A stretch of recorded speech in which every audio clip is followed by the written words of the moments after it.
কি করলো তুমি এটা? দেখো, আমার ছেলেকে দেখো। বাবা, আমার বাবা ওকে পাউরুটি দিয়েছে, খেয়েছে, কি অবস্থা খেয়েছে দেখো। এই অবস্থাকে পাউরুটি খায়? মুখটা কি করেছে দেখো, বলু বলু মতন। বাবু, কি করেছো তুমি এটা? কি করেছো? ওই রে বাবা, কে দিয়েছে তোমাকে এটা?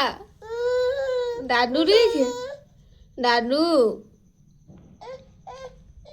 আমাকে দেবে, আমি খাবো। আমাকে দেবে, আমাকে দাও। খুব বদমাস ছিল। বাবা রে, কি হবে?